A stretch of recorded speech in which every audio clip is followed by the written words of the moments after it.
शीर्षक मौन रिश्ते की आवाज। गांव के एक कोने में बसा था रामपुर, जहां रिश्तों की डोरें बहुत मजबूत होती थीं, पर कुछ डोरें ऐसी भी होती थीं जो समाज के डर से हमेशा छुपी रहती थीं। ऐसी ही एक कहानी थी भावना और करण की, एक भाभी और उसके देवर की। भावना एक सुंदर, सुसंस्कृत और समझदार महिला जो अपने पति राहुल के साथ रामपुर में रहती थी। राहुल एक सरकारी नौकरी में था और अक्सर शहर से बाहर रहता था। करण, राहुल का छोटा भाई, पढ़ाई कर रहा था और भावनाओं में डूबा एक कलाकार था, दिल से कवि, मन से चित्रकार। जब करण कॉलेज से घर आता तो उसकी सारी दुनिया बस एक इंसान के इर्द गिर्द घूमती, उसकी भाभी भावना। भावना न सिर्फ घर संभालती थी, बल्कि करण के लिए माँ जैसी थी, दोस्त जैसी थी, और धीरे धीरे करण के दिल में वो कुछ और बन गई, एक अनकही चाहत। शुरुआत में करण खुद को समझाता रहा, ये गलत है, वो भाभी है, समाज क्या कहेगा, पर दिल कहाँ किसी सीमा को मानता है। भावना की हंसी, उसकी आंखों की चमक, उसका अपनी हर बात को समझ लेना करण को अंदर तक छू जाता। एक दिन बारिश हो रही थी। राहुल बाहर शहर में था। करण छत पर खड़ा होकर बारिश का आनंद ले रहा था। तभी भावना चाय लेकर आए। भीग जाओगे, अंदर आओ, भावना ने कहा। आप भीग क्यों नहीं सकती कभी? करण ने मुस्कुराते हुए पूछा।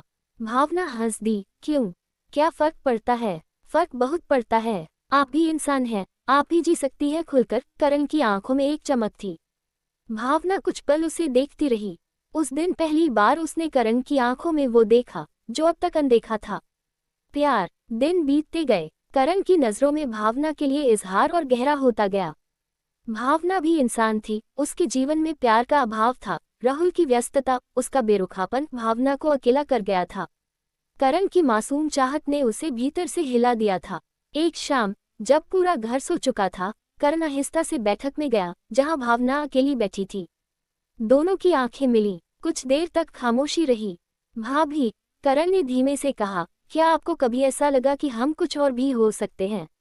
भावना का दिल धड़क उठा, उसकी आंखों में आंसू आ गए।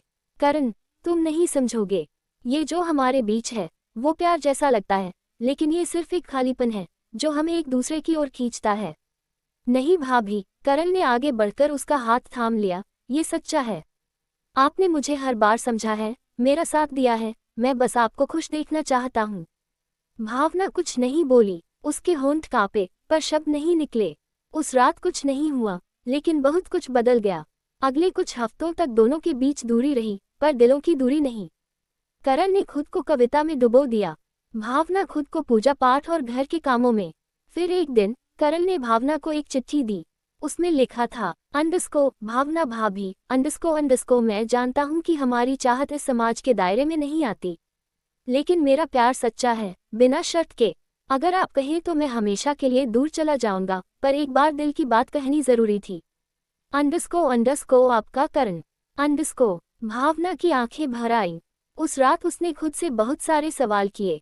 क्या वो करण से प्यार करती है? क्या ये सिर्फ एक भावनात्मक सहारा है या कुछ और? सुबह जब करण स्टेशन जाने को तैयार खड़ा था, भावना आई। उसने कुछ नहीं कहा, बस उसकी आंखों में देखा।